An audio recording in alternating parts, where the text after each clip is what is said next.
¿Se nos oye bien? Sí. Sí. Vale, pues fenómeno, porque no hemos puesto megafonía.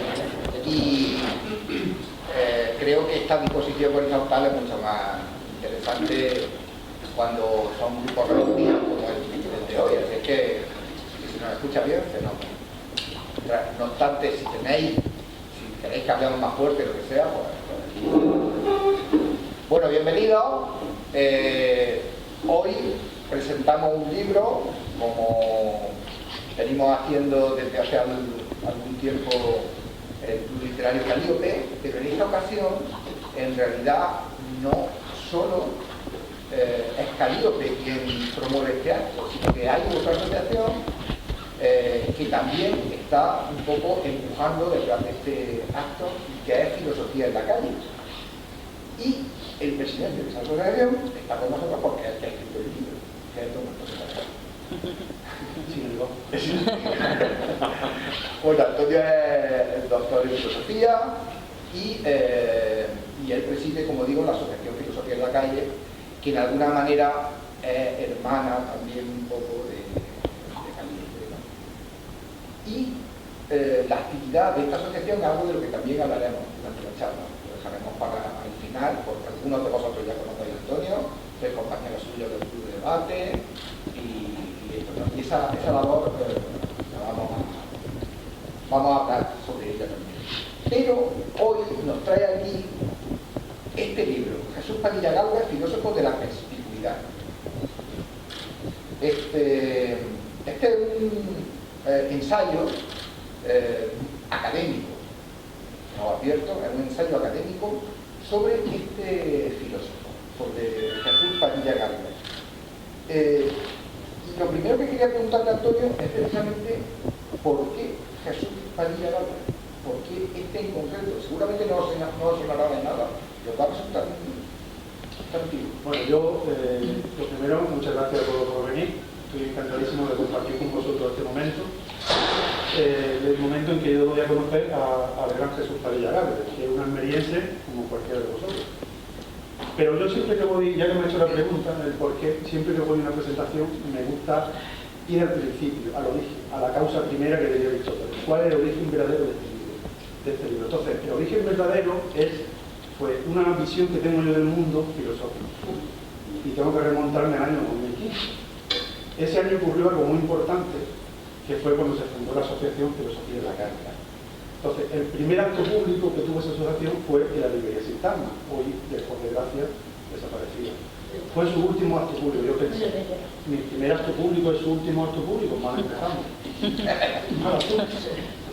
Sin embargo, la cosa continuó, Filosofía de la Calle ha ido creciendo, hasta en otras provincias, aparte de la almeriense, en Madrid, hemos estado en Valencia, en la hemos estado con Javier Gomás compartiendo escenarios, hemos hecho un montón de actividades, seguimos haciendo un montón de actividades, que ahora os contaré, y todo surgió porque en aquel momento yo tenía necesidad de crear una asociación que hiciera que la filosofía fuera algo vivo. O sea, yo venía de estudiar una carrera, que yo estudié filosofía siendo mayorcito, no era joven, pero yo tenía como un sueño de la adolescencia de vivir esa época clásica, filosófica, que los filósofos iban por la toga, se peleaban entre ellos, se divertían mucho, a sobre le tiraban tubos de agua. Yo quería vivir eso, ¿no? Y me pegué un montón de estudiar y digo, ¿cuándo va a ocurrir esto? Esto no ocurre nunca. Y vengo a estudiar. ¿Cuándo nos vamos a Ágora? ¿Cuándo nos vamos a Ágora? Entonces terminé la carrera, después seguí estudiando, máster, doctorado, pero en aquel momento yo digo, yo tengo que hacer algo que esto cobre vida, se resucite. Entonces, con unos cuantos locos como yo, pues inventamos eso de Filosofía en la Calle, lo registramos. Entonces, una primera presentación fue de Librería Sintagma. Y fue pues, algo tremendo porque todo el mundo se dio cuenta de que la filosofía no solamente era aquello de la crítica, de la razón pura, que todo el mundo lo recuerda, de la selectividad, de bachillerato, de madre mía, los puestos sintéticos a priori, por favor. No me acuerdo. No, pero hablamos de otro tipo de cosas, de los problemas reales de los ciudadanos, de gente que tenía problemas que no se podía resolver. ¿Por qué? ¿Cuál es mi quehacer en la vida? ¿Cuál es el sentido que tiene que tener mi vida? Y ese tipo de preguntas surgió ese día. Yo me sentí muy enriquecido porque intenté dar la respuesta. Entre todos creamos una comunidad de aprendizaje socrática, que alguien me lo preguntó antes, y fue algo muy enriquecedor. Eso dio pie a que si queremos hacer actividades, hoy ya tenemos una editorial que se llama Indigo Ediciones, que no es quien publica este libro, luego veremos por qué. Tenemos un ciclo de pensamiento que lleva ya 3 años en Almería. Hicimos también una exposición fotográfica que recorrió toda España, de norte a sur, sobre los 50 filósofos más importantes de España en este momento, ¿no? Y bueno, hemos estado en Madrid, como dije antes, hemos estado en Valencia, en un festival muy prestigioso de filosofía, donde en aquel momento invitamos a la gente más importante de España, salimos en televisión, en radio, y ahora tenemos el club de debate, que ha sido la última creación de filosofía en la calle, que aquí hay algunos miembros. Y yo me siento muy honrado porque entre todos hemos contribuido a que la filosofía esté viva, que no sea simplemente un libro de 500 páginas que yo me tengo que estudiar porque si no lo pide mi catedrático. No, porque es algo que tiene que estar vivo. Esa aula que está al fondo ahora mismo es el ágora que tengo yo en el libro. Y cuando voy a Almería, la Resistencia es el ágora almeriense. Porque no solamente es el acto en sí, sino que la gente participa y te cuenta, yo tengo esta problemática en mi vida. ¿Cuál es la perspectiva filosófica que encaja aquí? Obviamente yo no le cuento la crítica de Pastor Porro, ni le cuento ese homo de Nietzsche. Le doy una reflexión con argumentos coherentes y reales a su problemática. Obviamente está en sintonía con toda la filosofía que está ahí. Pero es una filosofía que está viva, que tiene contenido, que tiene emociones, que es como un cuerpo, ¿no? Que puede sudar, puede llorar. Es totalmente una actividad corpórea, que es lo que yo quería, que la filosofía se pudiera sentir en el cuerpo, que fuera emocional como la poesía. Para mí, de hecho, no hay nada más parecido a la poesía que la filosofía. Creo que tienen una gran relación. Por eso todos los filósofos tienen tanto éxito, se tratan tanto de la vida. Por eso los filósofos intentamos no tener mucha amistad, porque como tenemos mucho tiempo juntos, más terminamos peleados. Bueno, pues así surgió Filosofía en la Calle, y una de las actividades que tiene Filosofía en la Calle es pues la editorial Indigo Ediciones, que tiene ya por lo menos, no sé si 10 o 15 libros publicados, de los cuales todos los años sacamos un libro colectivo. Todos los años sacamos un libro colectivo entre filósofos de Almería, Madrid y Murcia, en general, ¿no?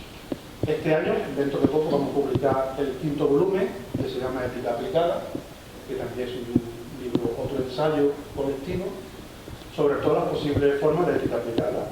Por ejemplo, mirar que aquí muy cerca de aquí tenemos una, ¿no? El Comité de Bioética del Poniente, que está en el Hospital del Poniente, del cual yo soy miembro de ese comité. Y en ese comité, pues, tomamos decisiones de vida o muerte. Reflexionamos sobre por qué un paciente le corresponde o no un tratamiento, si tiene derecho a negarse el tratamiento o no. La gente que pide la muerte legal, no son decisiones muy sencillas, son complicadas. Entonces, la Junta de Andalucía, el SAS, es un órgano público que sirve para eso, para asesorar a los pacientes o a los facultativos que tienen una duda ética, y el Comité de Ética le da la respuesta a esa duda ética en base a la normativa legal vigente sobre sanidad, ¿no? Entonces, además de los comités de bioética, pues también en el sector de la industria hay comités de ética, en las empresas también hay código ético. El mundo de la ética aplicada es muy general, muy necesario, y yo creo que ahí en este quinto volumen hemos intentado dar una respuesta. ¿Qué ocurre? Una respuesta sobre ética. Sobre ética. Creo que hoy en día es importantísima. Importantísima, sobre todo sobre ese gran amigo que tenemos todos, que es ChatGPT. Que yo creo que es el gran dilema ético que vamos a tener aquí en poco tiempo, pues que se está haciendo en nuestro amigo íntimo, y todos lo hemos metido en nuestra casa y vivimos muy cerca. Y que este libre de culpa que tiene la primera piedra, ¿no? Entonces, pues esa es una de las actividades, ¿no? La segunda, y esto tiene mucha relación con esto, porque el segundo libro colectivo que hicimos se llamaba Logos Almerienses. Entonces este libro iba un poco de la historia de la filosofía almeriense, porque la hay, y es muy rica y muy desconocida. Yo me obsesioné con la posibilidad de que hubiera una historia de la filosofía almeriense, porque nunca a nadie se le había ocurrido que eso podía existir. Todo el mundo piensa en la filosofía de España. Incluso lo más parecido fue un libro que decía Filosofía de Andalucía, de un profesor universitario de Málaga, que yo rápidamente conseguí el libro, me lo leí, pero de Almería había medio capítulo, o sea, es que no había mucho más. O sea, ¿cómo es posible que Almería no conste el libro de historia con toda la historia que tiene Almería? Eso no puede ser, ¿no? Entonces, en ese libro colectivo cogimos el gran reto de que cada participante pues investigara un trozo de la historia de Almería, ¿no? hicieron cosas terribles, terribles. Además hemos sido lo único en todo este tiempo que hemos hecho una historia de la filosofía de la Almería, y ese libro está publicado ya, ¿no? Por ejemplo, yo para que ustedes tengan conocimiento de la importancia que tiene la filosofía de Almería y de lo rica que es Almería filosóficamente, no sé si a ustedes les suena la escuela de Pechina. Pues la escuela de Pechina actual, pues era una escuela de sufismo la más importante del mundo en aquella época, en el periodo medieval. O sea, y además está reconocida por todos los libros de historia de la importancia del sufismo. El sufismo, para que ustedes vean, es como la mística cristiana, ¿no? Santa Teresa de Jesús, Fray Luis, todo eso que ustedes conocen del cristianismo, el equivalente es el sufismo árabe, y eso estaba en Pechina, la escuela de sufismo de Pechina. Súper importante, ¿no? Estaba Ibn Khaldún, que era otro filósofo medieval, reconocido a nivel mundial y que vivió en Almería en aquella época. Y bueno, hay dos nombres que estoy seguro que le van a sonar: Maimónides y Averroes. Todos han estado en el instituto, todos han estudiado Maimónides. Pues Maimónides pidió asilo político en Almería porque los almohades de Córdoba lo condenaron a muerte. En aquella época cada provincia es como si fuera un país distinto, ¿no? Entonces, la autonomía ahora. Sí, más o menos. Entonces pidió refugio y vivió 9 años en Almería, en la Valle de la Hacienda, Maimónides. Y en ese era la antigua judería. Entonces en esos 9 años, Averroes, que era otro condenado político, pidió exilio también en Almería y se fue a la casa de Maimónides. Y no estuvo tantos años, pero estuvo un tiempo aquí formando parte de la vida cultural de Almería, como estamos haciendo nosotros ahora.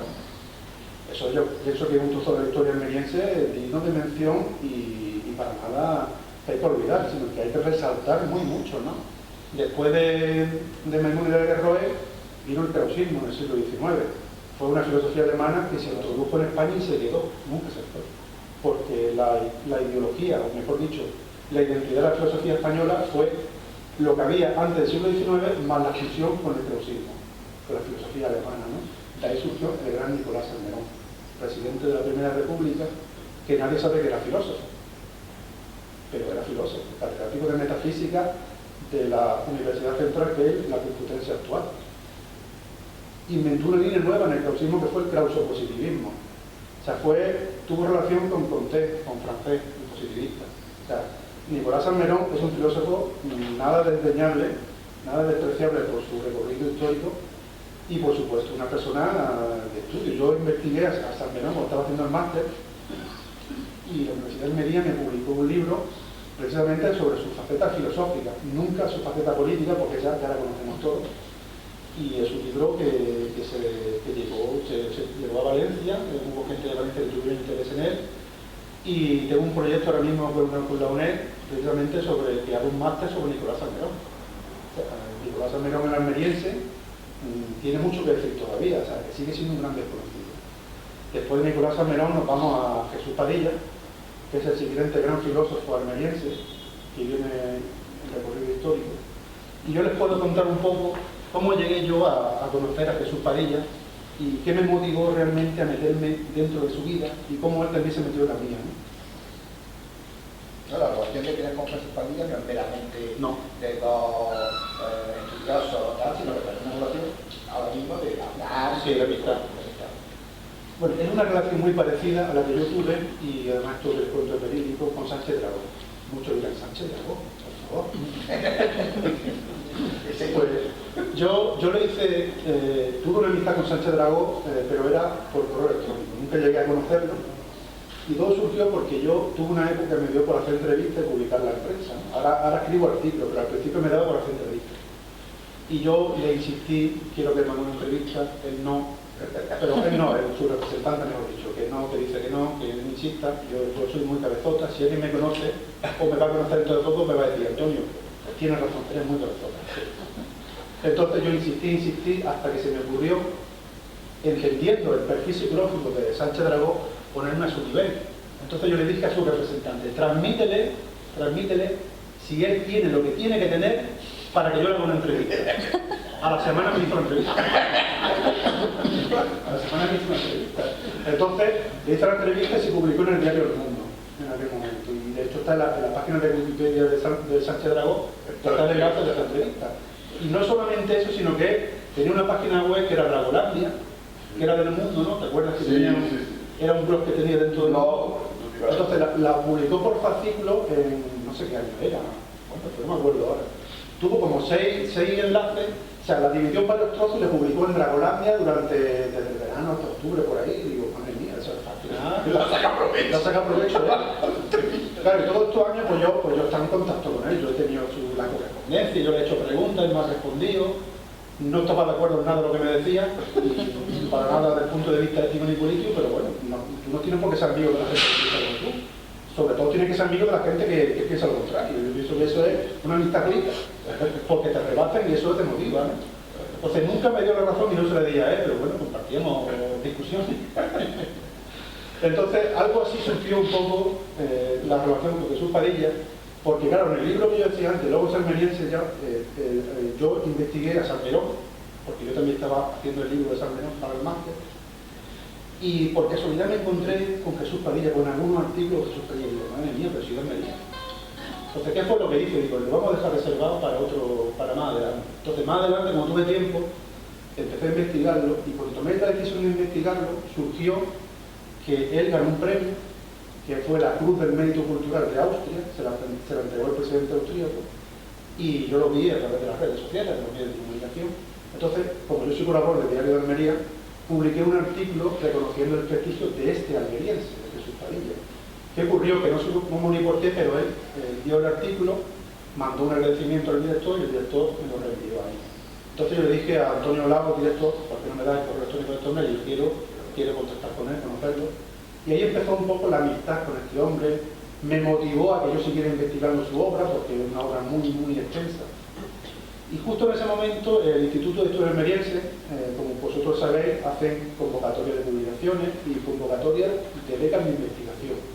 Yo creé un proyecto, presenté un proyecto de investigación sobre Jesús Padilla a una beca de investigación y tuve la suerte de que me la concluyeron. Una beca remunerada. Tuve un año investigando Jesús Padilla para el instituto y, bueno, Jesús Padilla no solamente le pareció bien, sino que me proporcionó prácticamente todo el material que él tenía publicado en su casa, me lo mandó. Yo creo que una de las estanterías de mi biblioteca es de Jesús Padilla.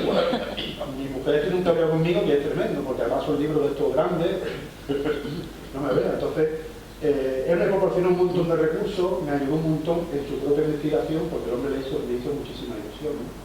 Entonces, como digo, estuve un año investigando Jesús Padilla, y después de investigar, pues lo convertí, porque claro, tú haces una beca de investigación, tú entregas un proyecto de investigación, pero eso no es un libro ni es un ensayo.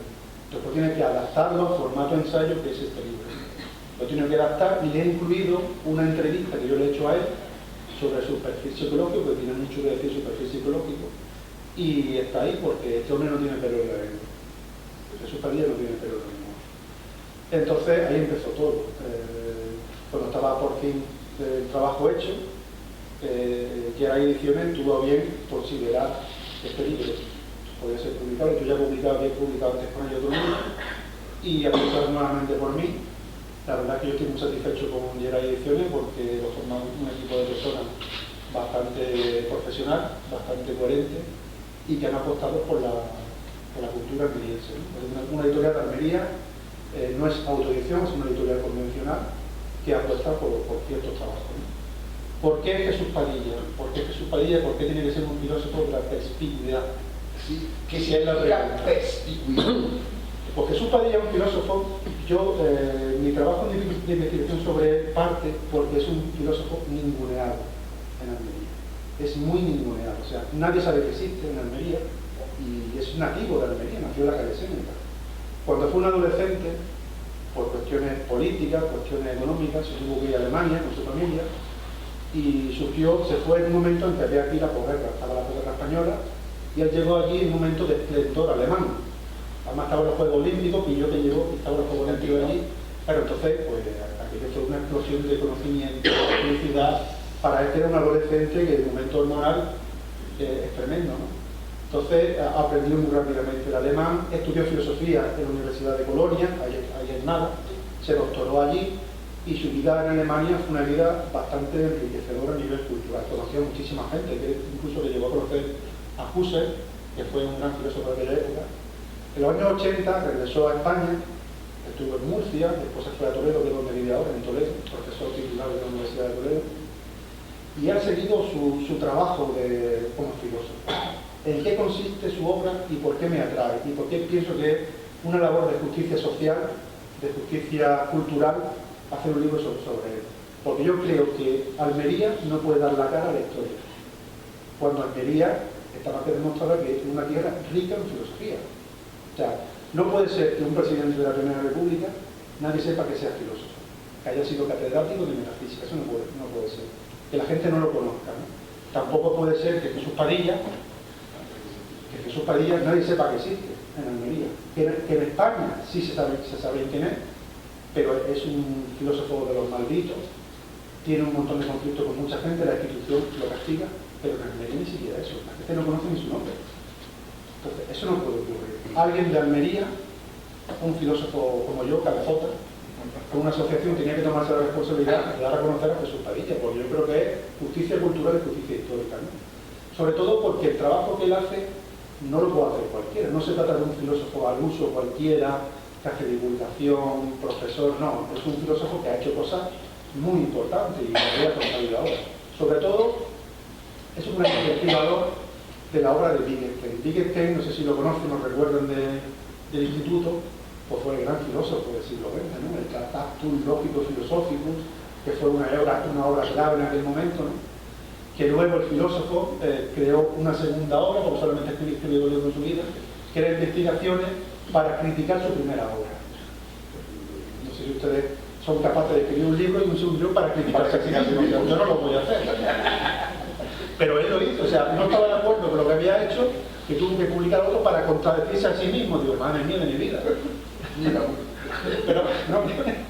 Pero es que además, fíjense lo curioso que es Wittgenstein, lo curioso que este hombre, que Wittgenstein, claro, tenía un montón de conflictos mentales, que tuvo que dejar la docencia, se colapsó, dejó la universidad, no podía más, y me voy a meter en primaria, de la universidad primaria, y se fue a dar clase a primaria, a las montañas de Alemania, a los colegios que había allí, en aquella época.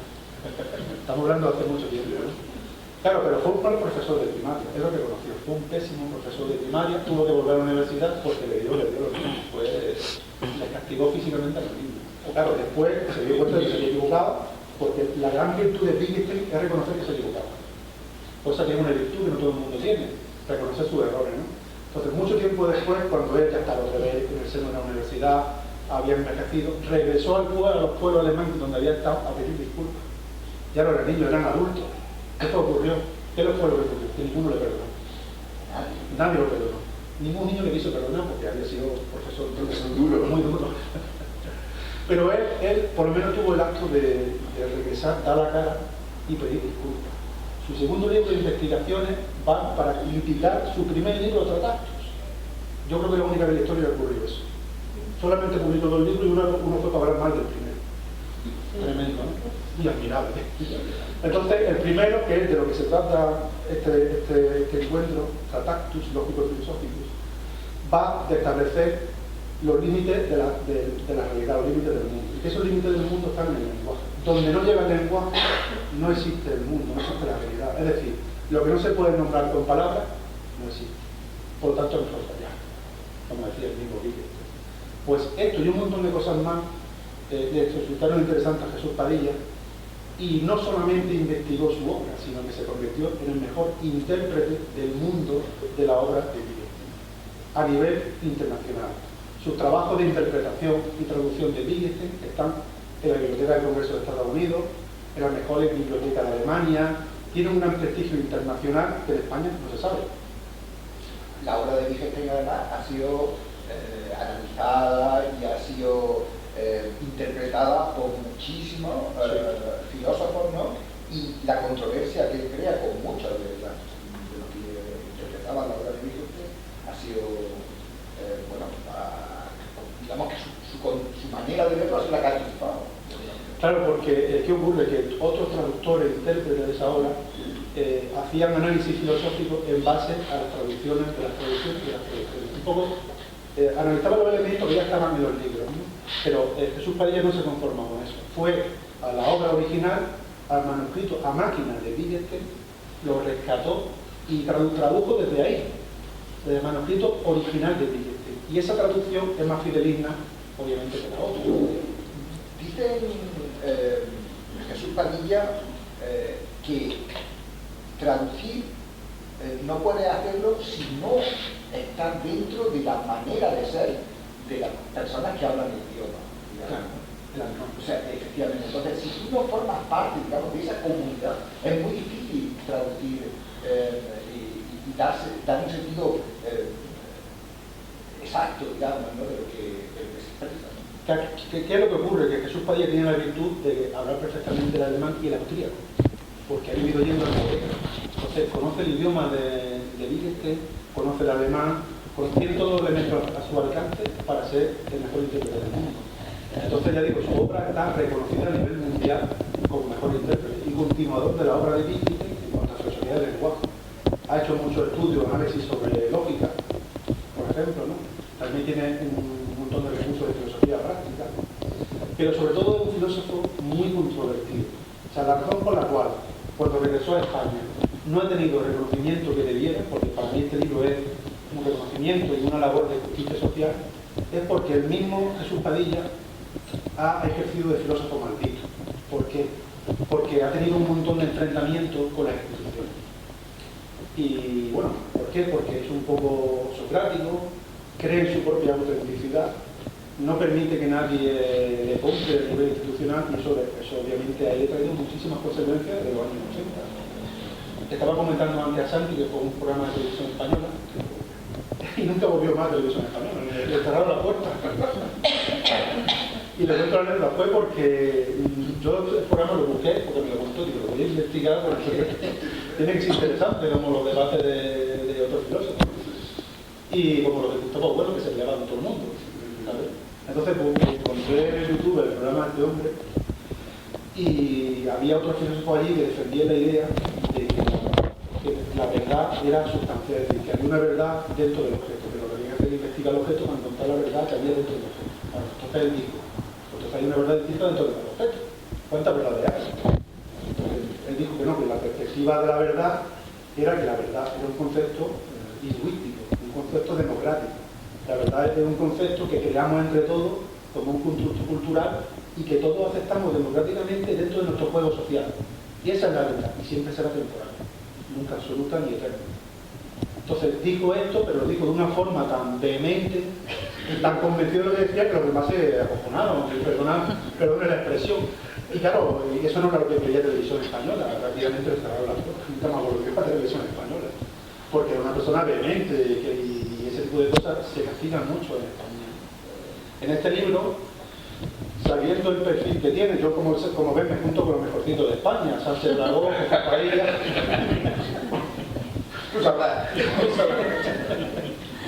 En este libro precisamente no solamente hablo de su recorrido histórico, de cómo vivía en Almería, de lo que hacía aquí en Almería, iba a la Villa Espesa cuando no estaba donde está ahora, que estaba en Paseo. No sé si ustedes recuerdan que estaba antiguamente en el Paseo, cuando él vivía aquí. Cuento un poco lo que vivió en Alemania, los problemas que tuvo cuando regresó a España en los 80, los problemas que la Universidad Española le puso, porque la Universidad Española todavía sigue siendo una cuestión opaca. Vamos a dejarlo ahí. Vamos a dejarlo ahí. Sí. Yo creo que hay una pervivencia, digamos, ¿no? En la transición, ¿no? De la docencia, sobre todo a nivel de docencia y catedral, ¿no? Una pervivencia del antiguo régimen. Sí, hay una pervivencia y hay mucha endogamia en todas las universidades. Eso es un mal que no podemos solucionar, espero que algún día se solucione. Yo confío en ello. En fin, sabiendo el perfil que tiene este hombre, porque este libro es un ensayo, pero yo no he querido que solamente sea un ensayo, yo he querido que además tenga una parte de introducción sobre su vida personal, que es el principio del libro, que cuento cada uno de sus hitos como el mejor investigador de Wittgenstein a nivel mundial, de toda su obra filosófica en general, ¿no? Pero además yo incorporo en el libro algo que les puede gustar mucho, que es una entrevista que yo le hago a Jesús Padilla, conociendo como conozco su perfil, conociendo como conozco que una persona que no tiene pelo en la lengua, conociendo como sé que es un filósofo maldito en España, que no se le ha dado el reconocimiento que se merece por cuestiones diversas, ¿no? Pues yo en esta entrevista le hago preguntas bastante picantes, sabiendo que me iba a responder con vehemencia, y me ha respondido con vehemencia en todo y cada una de sus preguntas. dice lo que piensa abiertamente de la Universidad Española, lo que piensa de las instituciones culturales españolas, ya adelanto que no es nada bonito. Pero el libro es un libro libre, como valga el juego de palabras, es un libro libre, que no solamente es un ensayo académico, es también la entrevista a Jesús Padilla, el filósofo de la perspicuidad. ¿Qué es perspicuidad? Algunos se dirán, esa es la primera vez que escucho tu vida esa palabra. Bueno, yo he tenido que buscarla. Pues la perspicuidad es la capacidad que tiene una persona para aclarar algo, es el aclarador.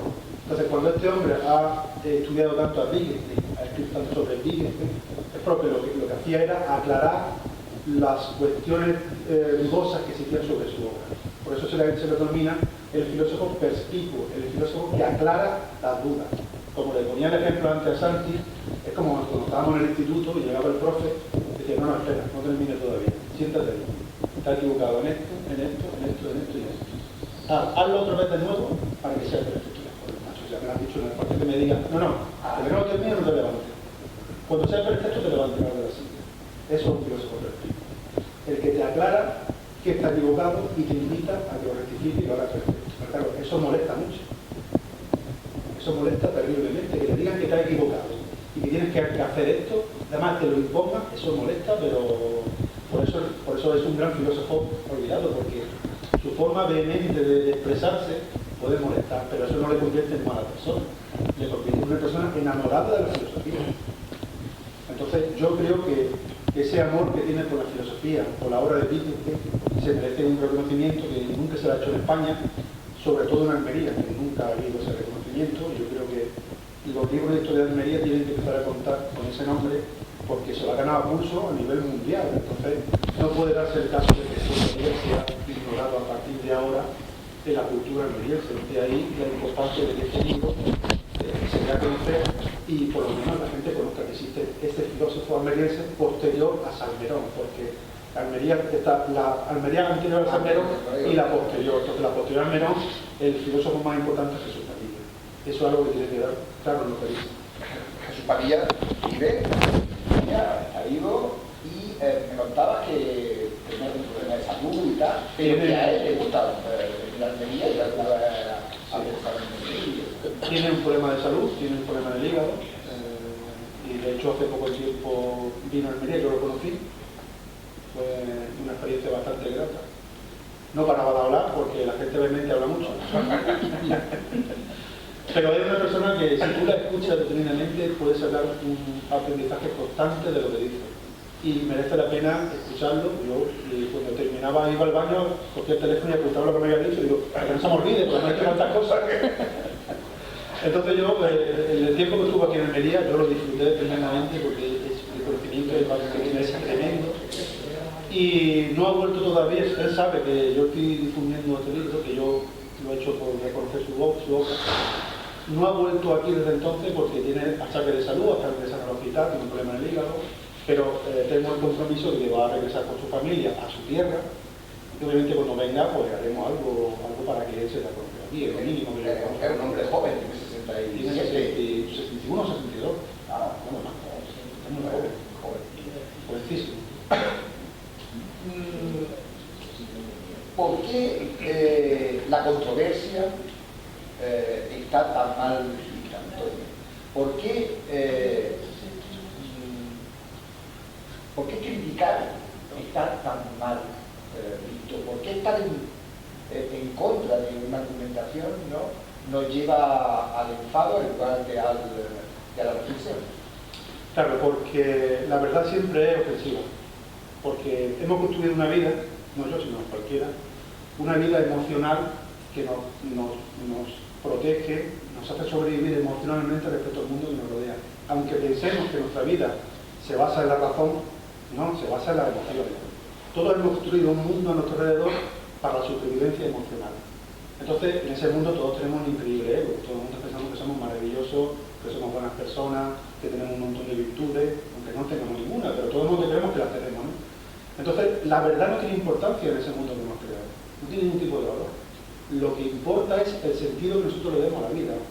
Y ahora respondo a tu pregunta, vamos a hacer un pequeño análisis previo, ¿no? O sea, el sentido de la vida. O sea, la clásica pregunta sobre qué es el ser, traducida como nuestro día el sentido de la vida.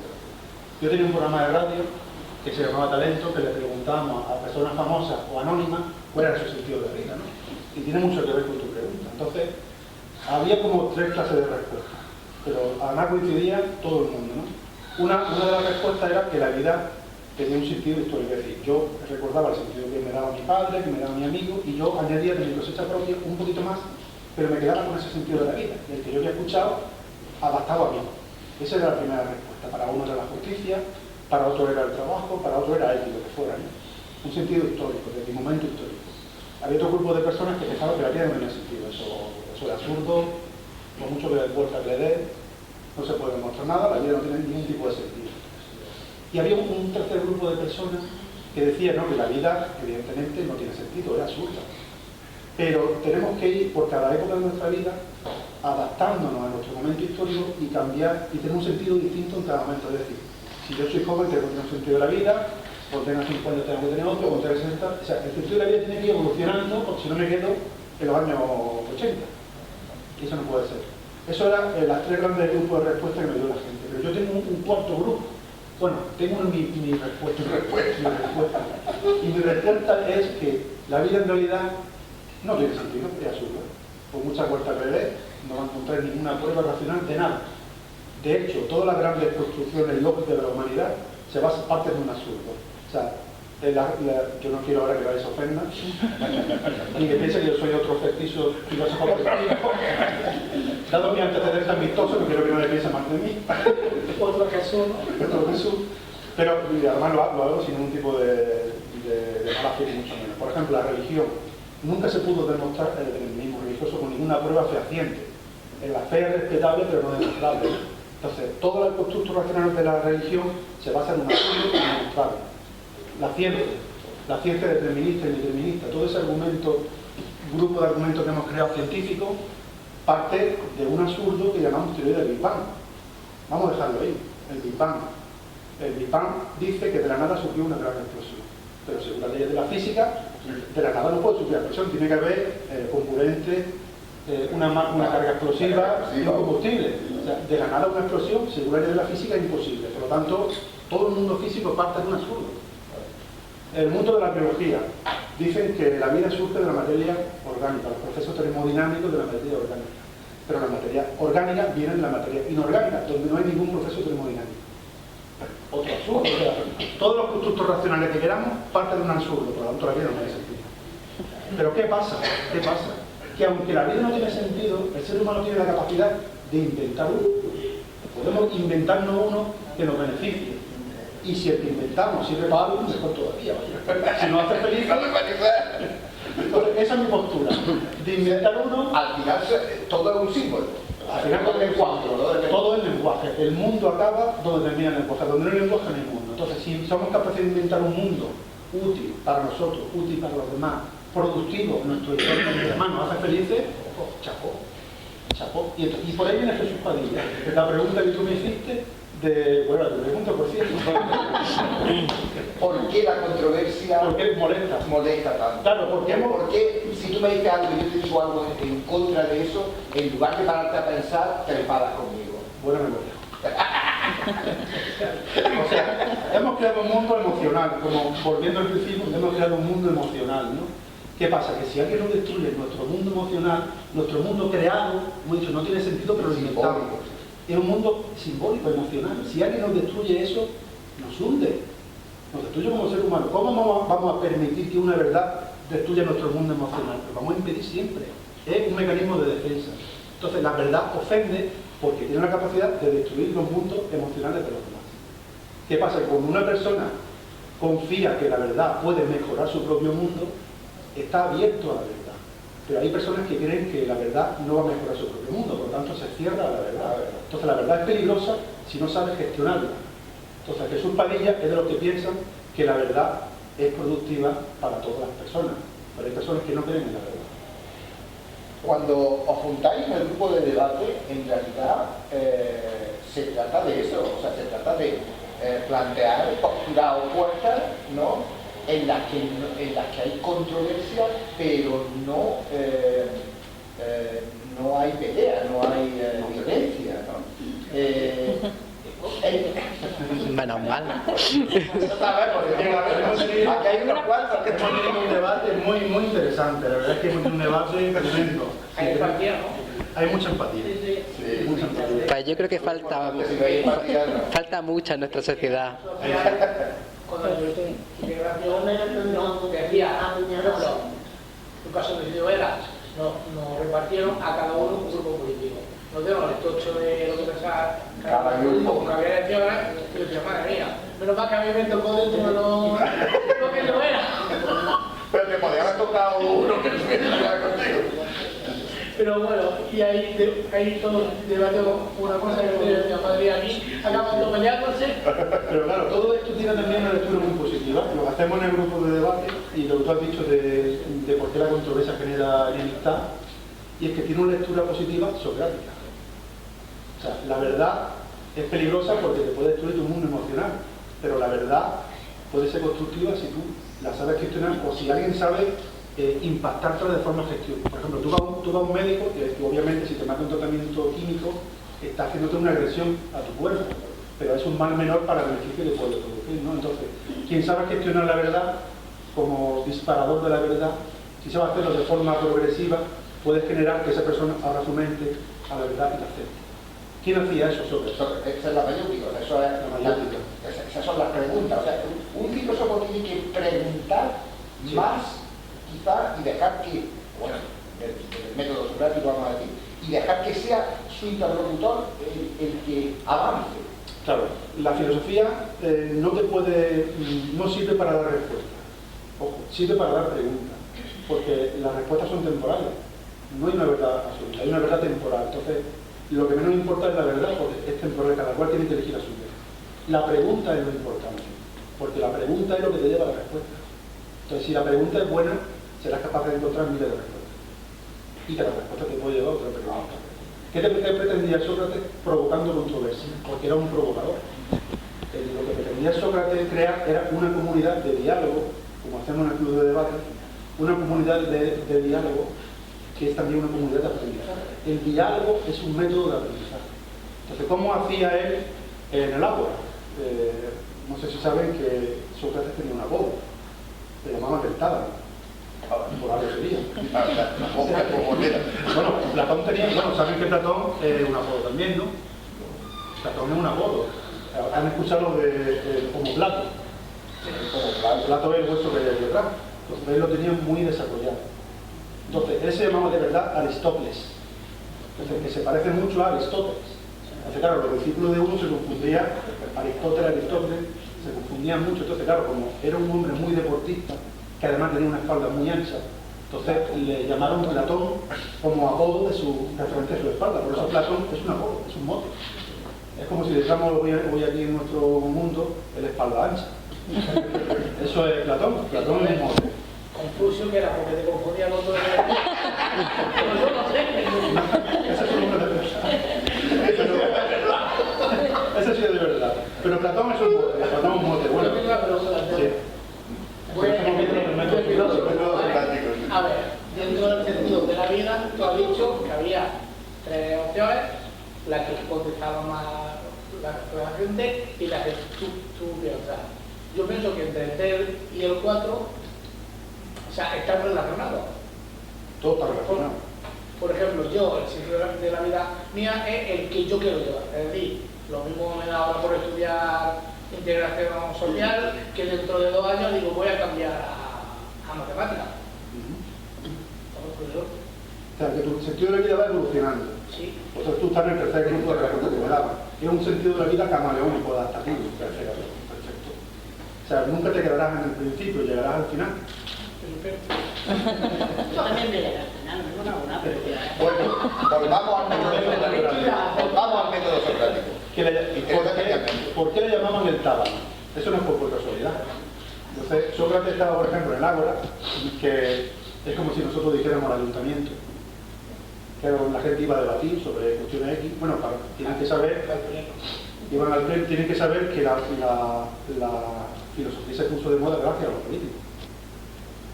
Porque los filósofos eran malditos, todo el mundo los odiaba, porque además era gente rara, costumbre muy rara, por favor, hombre, esto no puede ser.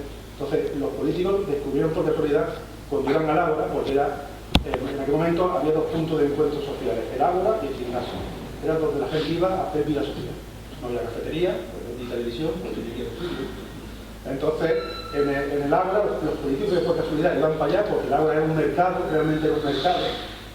Pues la gente empezó a escuchar a los filósofos y la gente, como estrategia militar y política, interesante, me puede valer para la política y para el ejército, ¿no?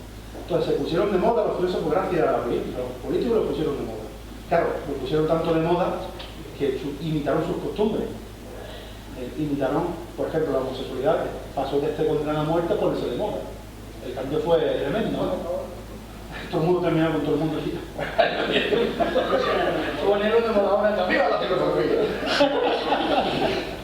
Entonces, ¿qué pasó? Que estaba Sócrates, que Sócrates era, ante todo, un provocador. Si fuera en los tiempos reales, sería pues, este tipo de persona que va a todos los programas de televisión a provocar al público, a provocar a los demás contertulios, para salir en la tele.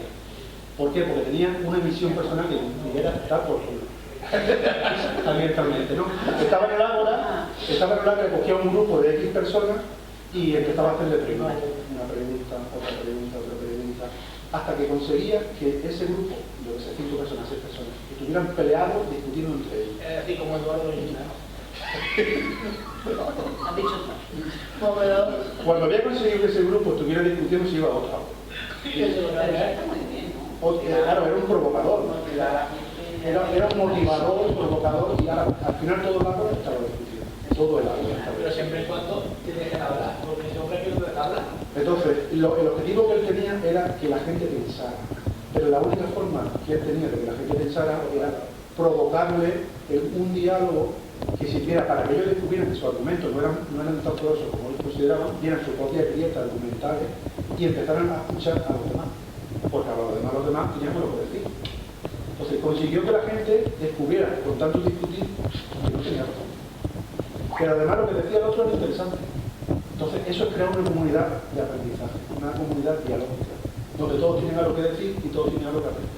Pero claro, la primera fase es destructiva, es provocar un conflicto sobre la verdad que enfrente a la gente, y cuando ya se ha superado esa fase, pues viene la fase Como siguiente. el que destruye hoy, que mañana construiremos. Exactamente, era desconstruir para construir. La siguiente fase es que la gente aprende de esa comunidad dialógica, se puso de moda la filosofía, bueno, solo que terminó muy mal, pero bueno, eso ya es otra historia, ¿no?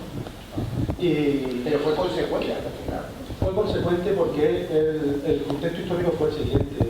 En ese momento en que los filósofos se ponían de moda, estaban también los sofistas, que era otro grupo de sabios, que fueron los que inventaron la retórica. Para el club de debate, lo digo para que surgió ahí, ¿no? Que sepáis que los del club de debate se deudaron de los sofistas, que son gorditos.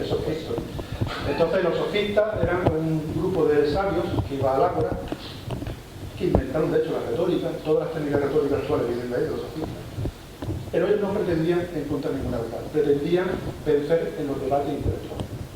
Llega Sócrates, no le gusta ese comportamiento, porque sí quiere llegar a algún tipo de verdad, sobre todo de verdades morales, verdades políticas, que la justicia, cuáles son los valores universales de la justicia, que era lo que él buscaba, ¿no? Entonces, como se daba cuenta que los sofistas no buscaban la verdad, él inventó su método de la mayoría, que era un método de pregunta encadenada, para destruir esa situación y crear una situación nueva, que era una comunidad de aprendizaje. Entonces, ahí sí se empezaron a reflexionar sobre qué era la justicia y qué tipo de justicia tenía que haber en ella, porque era la Grecia democrática, la Grecia de Pericles, ¿no? ¿Qué pasa? Que eso generaba odio por parte de líderes políticos concretos que lo condenaron a muerte por cuestiones absurdas, pero él lo condenaron a muerte y le dejaron la puerta abierta, se pudo escapar cuando le dio la gana. O sea, yo te condeno a muerte como lección pública, pero si te quieres escapar, yo no me meto en nada. Pero él dijo que no se escapaba, que aceptaba la condena. Y de hecho se lo dio a cicuta sabiendo que podía evitarla, no la quiso evitar. Fue su última lección moral, de verse la cicuta. Hasta ese punto esto se tomaba en serio su labor como filósofo, que la gente aprendiera de cada uno de sus actos. En aquel momento no había libros como ahora, ni nada, era la tradición oral y el discurso público. El discurso oral y la tradición oral era la herramienta que tenía un filósofo en aquella época. Entonces, morir sabiendo que uno no se lo merece, pero hacerlo como una lección moral, para él era un método de segundo también, ¿no? porque la gente obviamente reflexionó de por qué había aceptado una condena injusta y absurda. Pero lo aceptó, para dar una decisión moral. Eso no haría ninguno hoy en día que se lo dice. No, seguro. Filosofía en la calle. Hablemos de filosofía en la calle. Primero, se llama filosofía y se llama en la calle. Tú dices que la filosofía nace en la calle, se elabora, pero que durante tiempo, ¿no?, la filosofía ha ido abandonando la calle de alguna manera, se ha recluido en la biblioteca, en los centros de estudio, en las universidades, en lo académico, ¿no? Y hoy es más necesario quizá que nunca que regrese a la calle. Exacto, como lo contaba al principio, filosofía de la calle surgió cuando yo estaba haciendo la carrera y me tenía necesidad de que esto estuviera vivo, porque no me conformaba con que estuviera encerrada dentro de un libro, en un recinto de un aula. No me gustaba esa idea de que no tuviera una vertiente real. Entonces, claro, ¿qué ocurría en aquella época? Y ocurre todavía. Que a partir del siglo XVIII en adelante, la cultura académica ha creado una institución que se llama universidad, que se ha encerrado dentro de sí misma. Y el filósofo se ha convertido en un funcionario público. Está muy bien ser funcionario público, yo lo defiendo lo público. Pero el filósofo se ha encerrado dentro del aula, se ha encerrado dentro de un currículo académico, se ha encerrado en un sistema de evaluación, no tiene ningún tipo de preocupación por los problemas de la calle. Entonces la filosofía se ha convertido en un eco de la filosofía, porque cuando todo el mundo piensa en filosofía, y esto es una cosa que todo el mundo recuerda, el Instituto de Historia de la Filosofía, que era una asignatura, pero es que Historia de la Filosofía no es filosofía, como Historia del Derecho tampoco es derecho. Son perspectivas muy diferentes, ¿no? Entonces la filosofía, cuando tú vas a la universidad, no solamente estudia historia, estudia muchísimas cosas, ¿no? Argumentación, metafísica, hermenéutica, hay un montón de ramas que tienes que estudiar que no tienen nada que ver con historia, pero también es importante la historia. La filosofía no es solamente recorrido histórico, hay muchísimas cosas más. Pero sin embargo los filósofos han tenido el error de conformarse por su labor profesional dentro del aula, de no tener ningún tipo de interés por lo que pasaba afuera, ni a nivel político, ni a nivel económico, ni a nivel moral. Han dado la espalda a la realidad. Y esto es algo que viene ocurriendo desde ese momento, siglo XVIII, XIX, XX y XXI, y sigue así todavía. O sea, en Almería, por ejemplo, ahora mismo, si hacemos una suma de profesores de secundaria que estén en Almería, podemos encontrar un número muy grande de filósofos, pero ninguno es político, porque ninguno tiene una labor fuera del aula. O sea, sin embargo, un grupo de otros filósofos como yo y compañeros, que somos muchos menos, hemos llevado esto a la calle porque consideramos que la calle además es el lugar natural de la filosofía. O sea, la filosofía surgió en el ágora. Surgió en el ágora como una demanda socrática de revelar la verdad ante la mentira, ante una verdad impuesta con un discurso retórico que no buscaba la verdad. Entonces, esa reacción contra lo retórico en beneficio de la verdad es uno de los orígenes de la filosofía. Surgió, por tanto, en el ágora, que era la calle, en el discurso oral, en la oralidad. No surgió en el discurso académico.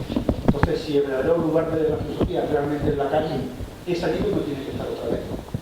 Y yo pienso que los filósofos tienen que tener la responsabilidad moral de devolver la filosofía a la calle. No significa que haya que dar la espalda al aula, en absoluto. El aula es necesaria, muy necesaria, porque el conocimiento y el rigor académico que te da el aula no te lo da la calle.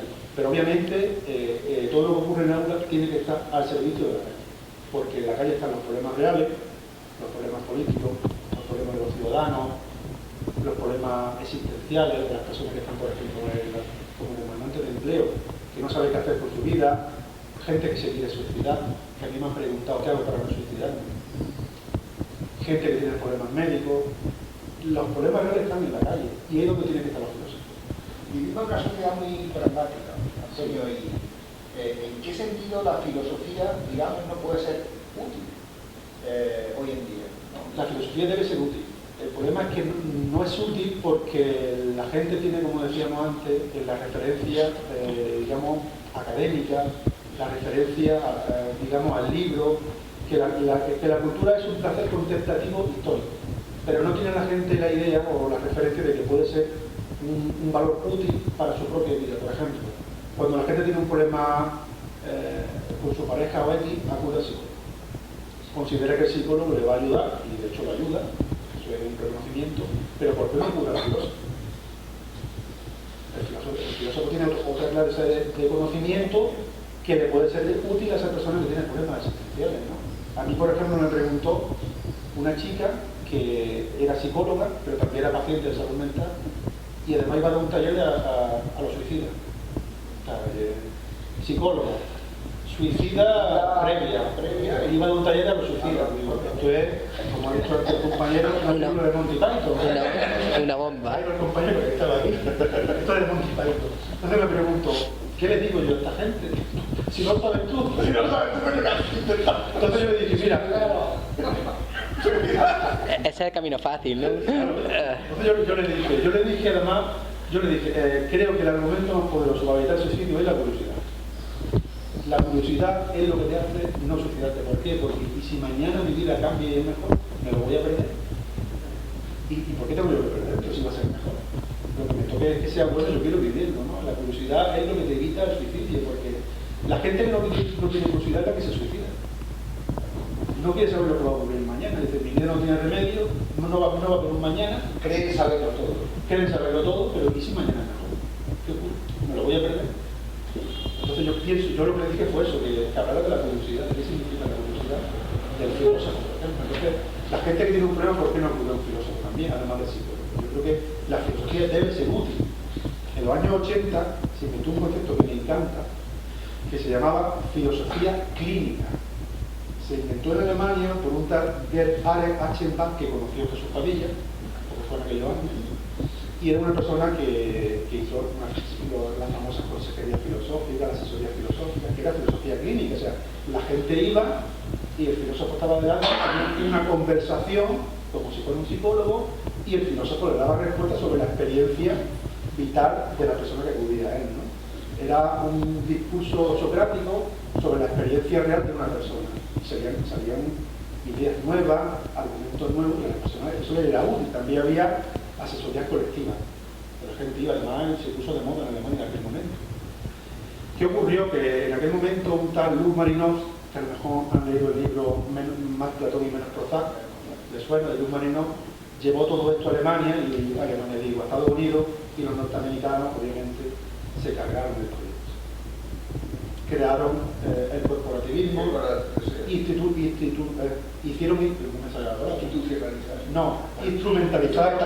instrumentalizaron la filosofía, lo llevaron al mundo de la empresa. ¿De dónde creen que vienen los coaches? De ahí. Los coaches vienen de ahí, de instrumentalizar el proyecto de Gerd Achenbach, alemán de los años 80.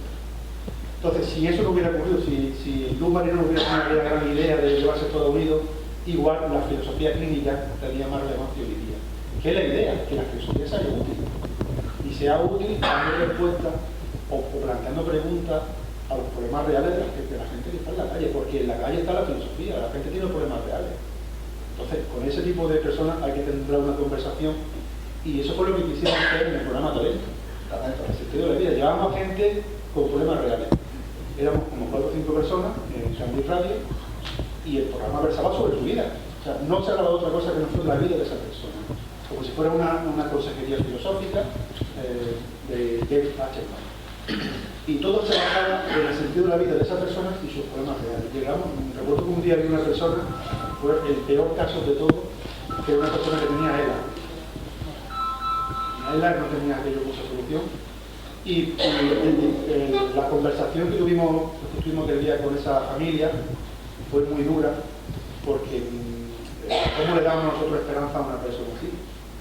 Obviamente se la dimos, le dimos un sentido de la vida, hablamos entre todos sobre el sentido de la vida, pero fue muy complicado, muy complejo. Hubo un programa mucho más sencillo, pero ese fue el más complicado de todo. Y recuerdo uno también, porque a veces llevamos a personajes populares con esto de dar problemas reales, llevar la filosofía a la calle para que sea útil. Llevamos el Carlos Blanco. No sé si ustedes vieron el Colina Marciana, que había un niño que iba de los aviones. Era un niño superdotado. ¿Lo recuerdan? Que era el genio, el superdotado de Colina Marciana, ¿se acuerdan? Ahora es catedrático. Ahora es catedrático de filosofía o de teología en una universidad española. Entonces ahora tiene 33 años, 32 años y ya es catedrático. Bueno, pues yo lo localicé, lo llevé al programa y obviamente el tío con este coeficiente intelectual superior de ahí tiene que hacerle preguntas. No vamos a llevarlo para decir tontería, no hay que hacerle preguntas, le preguntamos un montón de cuestiones, pero me sorprendió muchísimo que la inteligencia no sirve para profundizar. Por ejemplo, te voy a decir realmente lo que pienso. La inteligencia te puede valer para, por ejemplo, cuestiones de cálculo, para cuestiones, ¿cómo te diría yo?, precisas, para la precisión. Te puede valer para la precisión, pero no te vale para la profundidad. Para ello vale cualquier nivel de inteligencia. Porque las respuestas que me dio eran comunes. O sea, tú le preguntabas quién nació aquel y a cuál hora y sabía quién era. Tú le preguntabas que te diera una explicación matemática de un aspecto científico, lo sabía el dedillo. Pero le preguntabas si iba a existir, te daba la respuesta común que te podía dar cualquiera. Por tanto, la filosofía está hecha para todo, está hecha para la calle. No solamente un nivel intelectual muy alto pueden hacer a ella, cualquiera puede hacer filosofía y acceder a la filosofía. Obviamente la inteligencia y los recursos académicos son muy útiles, ¿no? Pero no son imprescindibles para el discurso filosófico. Y eso yo lo decidí que pues yo pensaba que la respuesta que me iba a ser impresionante. Me va a cambiar la vida. La respuesta más importante, claro, cuando hablaba se notaba que sabía mucho y que no podía seguirle, era claro, pero la pregunta más profunda eran respuestas comunes. Yo me quedé un poco impresionante. Preguntas comunes. Preguntas comunes.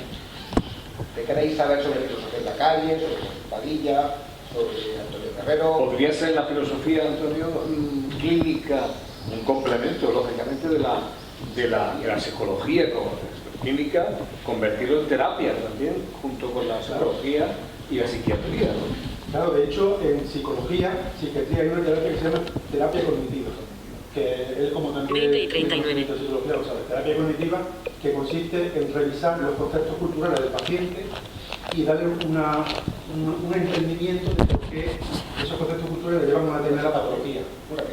Y claro, y cambiar el conocimiento cultural de ese problema para que cambie su conducta, ¿no? La terapia clínica se parece mucho a la terapia cognitiva, o sea, sería perfectamente posible llevarla a cabo, porque esta vez es cognitiva. Chocaría con los intereses de la farmacéutica, ¿no? Completamente, porque no lleva medicación. Claro. No lleva medicación. Claro. Mi pregunta es, Sí. hemos estado hablando de la gente que se suicida. En tu opinión, ¿quién es más valiente? ¿El que se suicida? ¿O el que no se suicida? ¿Por qué no se suicida? El que no se suicida. Yo pienso que es más valiente el que afronta el problema que tiene y le salga como le salga, pero le echa narices. Yo creo que la solución, hombre, no es fácil suicidarse, ¿no? Yo creo que sea un acto de cobardía con dispararse o tragarse un montón de pastillas. Yo creo que hay que tener cierto valor para hacerlo. O sea, no es un acto de cobardía suicidarse. O sea, pero pienso que es un acto de mayor valentía afrontar un problema. Y sin saber el resultado, enfrentarte al problema. Vivir a sufrir. ¿Perdón? Vivir a sufrir. Vivir a sufrir, sí. Estamos muy engañados con la felicidad. Estamos muy Pero si sufrimiento no es la felicidad. Tampoco. Claro, la felicidad, bueno, además hoy Está hablando Juan del dolor. Claro, por ejemplo, la vida del sufrimiento, como por ejemplo Epicuro, que hoy estaba hablando de Epicuro. Todo el mundo piensa que Epicuro era el filósofo del placer. Claro, los estoicos dicen, no es verdad lo que dicen los youtubers, que los estoicos estaban para aguantar el dolor, no. Los youtubers no crean en lo que dicen los youtubers. Ni idea de filosofía, la verdad. No se crean lo que dicen estos libros de autoayuda, que tampoco tienen, porque no es lo mismo un libro de derecho que un libro de un aficionado al derecho. Por lo tanto, un libro de autoayuda no es un libro de filosofía. Y los youtubers que hay ahora mismo hablando de estoicismo tampoco son estoicos. Entonces, el estoicismo no es una filosofía como terapia del dolor, no, era una filosofía completamente racional para gestionar las emociones, que no tiene nada que ver con soportar el dolor. Bueno, pues los epicureístas, de donde iba, tenían una filosofía para buscar placer, pero realmente no buscaban el placer, porque Epicuro tenía problemas estomacales, tenía grandes problemas estomacales y su vida, claro, estamos hablando de hace 24 siglos, no había medicación, entonces los dolores que tuvo que soportar ese hombre fueron tremendos, sin medicación y sin nada, vivía para el dolor. era un sufridor real de sus problemas médicos, ¿no? Y vivió un montón de años, entonces tuvo que sufrir mucho. Entonces la filosofía que inventó el epicureísmo no fue para buscar placer, fue para encontrar el placer evitando el dolor. Entonces, ¿cómo hacía él mentalmente, cómo gestionaba sus emociones para evitar el dolor que no le afectara en su vida personal? Y ese era el placer, evitar el dolor. No es que fuera buscando premeditadamente las cosas que hacer. El placer era no sentir dolor, que tu vida fuera inmune a los caprichos de tu cuerpo, de la circunstancia en la que vivías, y esa inmunidad a las emociones la llamaban entonces ataraxia. Eso es otro debate. O sea, ¿qué es más importante, la felicidad o la paz interior? Ese es el debate. La felicidad, como la concebía Aristóteles, era la eudaimonía, que era una felicidad de la gente que busca una autorrealización, que tiene una meta en la vida y cuando consigue la meta se autorrealiza como ser humano, ¿no?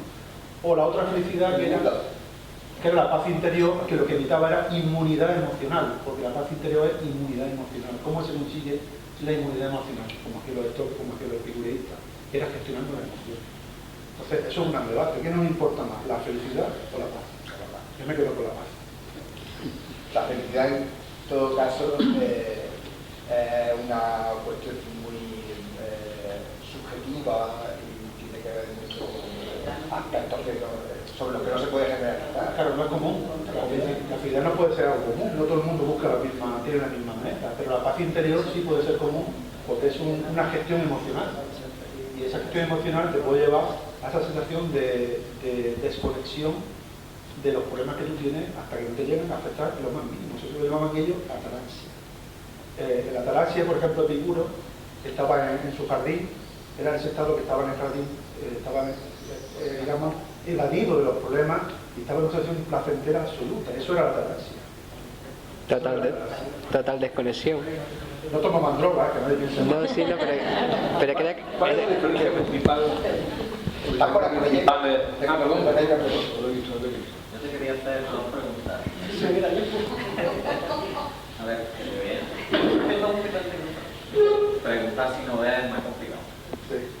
La primera es, desde tu punto de vista, la frase esa de la verdad os hará libre, ¿es verdad? Esa es una pregunta. Sí. Y la otra, ¿saber mucho es bueno o es malo? Y te digo por qué. Cuando se estrellan los aviones en las torres, en las gemelas, mi pareja y yo estábamos en la casa. Yo tenía el pulso a 130, porque me gusta mucho la geopolítica, y ya estaba pensando, joder, pero ¿por qué estás tan nervioso? Y yo en ese momento dije, pues a lo mejor no es tan bueno saber tanto. Digo, porque fíjate, ella no es que era ajena al sufrimiento de lo que había pasado, pero yo estaba sufriendo 4 veces más que ella por los conocimientos de lo que pasa en el mundo, por leer. Es que fue tremendo, aquello fue tremendo en ese momento, nos quedamos todos perplejos. Pero ahí me surgió esa pregunta, a lo mejor no es bueno saber tanto. Vamos por partes, como decía ya el exprimador, ¿no? Vamos por partes. La primera pregunta era, perdona.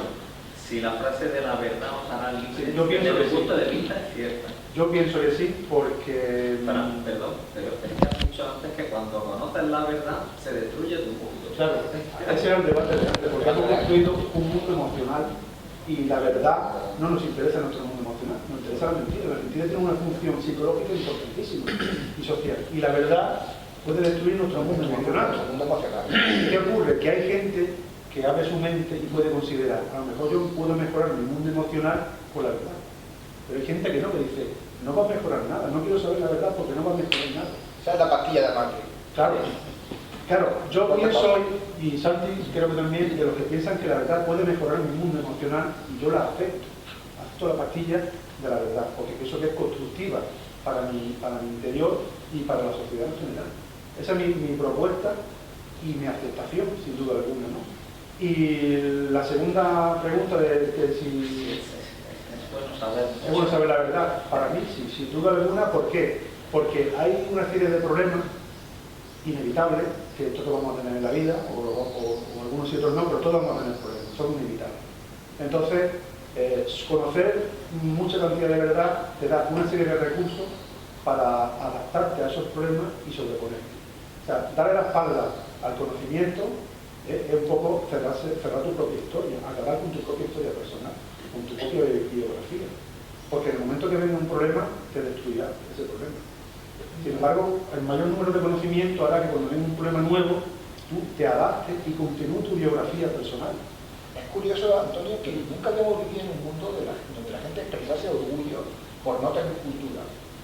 Es algo terrible, ¿no? O sea, por encontrar a estos personajes, ¿no?, que se enorgullecen de no haber leído un libro en su vida, o de cosas de ese tipo, ¿no? Y recuerda el discurso de este hombre, del loco de la colina, Quintero, a ese respecto, ¿no? Sí. Es tremendo. Estoy completamente de acuerdo. Además, Jesús Quintero era del pueblo al lado de mí. Sí. Si yo soy de un pueblo de Huelva, pues Jesús era del pueblo de las 8 kilómetros, ¿no? Y lo del loco de la colina era verdad, no era un nombre que se inventó, era un apodo del pueblo. O sea, que ya le vino del padre, o sea, que no era algo que se inventó.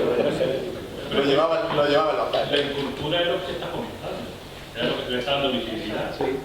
Es que se está dando una visibilidad enorme a la incultura. Es que antes una persona ignorante era el típico analfabeto que no sabía leer y escribir, pero el hombre tenía vocación de aprender. Lo que pasa es que no tenía medios ni recursos, pero hoy día el ignorante es por autoinducción, no quiere conocer el mundo que le rodea, como decíamos antes, porque ese mundo puede perturbar su mundo emocional.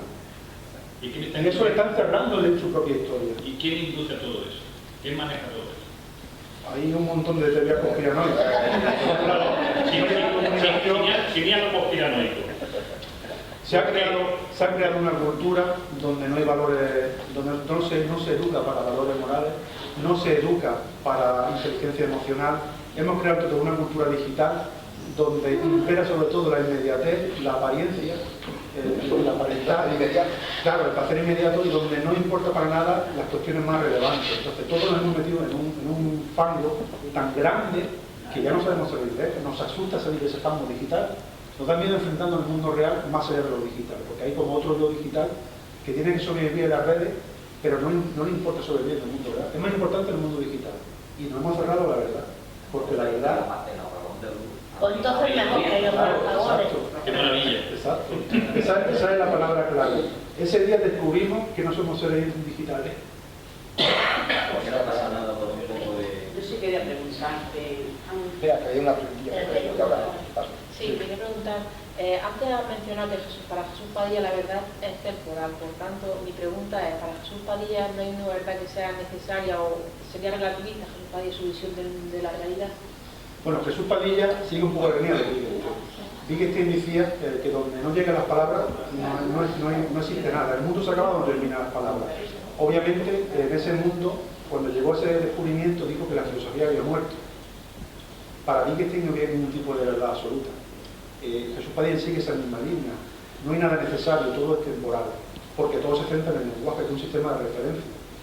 El sistema de referencia no se puede considerar una verdad, sino un criterio de verdad. Es decir, el sistema de referencia y el lenguaje es nuestro criterio para conocer la verdad, pero no nos garantiza que la verdad sea verdad, solamente es una verdad temporal, mientras que nuestro sistema de referencia exista. En ese segundo libro, Investigaciones, inventó un concepto que se llamaba juegos del lenguaje, que me encanta ese concepto. Es como titulado la entrevista el doctorado de Jesús Padilla. ¿Qué significa? Que se contradijo a sí mismo cuando dijo que el mundo se acababa cuando acababa el lenguaje. Termina el lenguaje, se acaba el mundo. Se contradijo diciendo que si somos capaces de inventar con un juego un nuevo lenguaje, alargamos el mundo. El mundo sigue sin ser absoluto, sin ser necesario, todo temporal, pero lo alargamos un poquito más con ese juego del lenguaje. Entonces, el juego del lenguaje es la clave para que el mundo vaya abriendo horizontes poco a poco.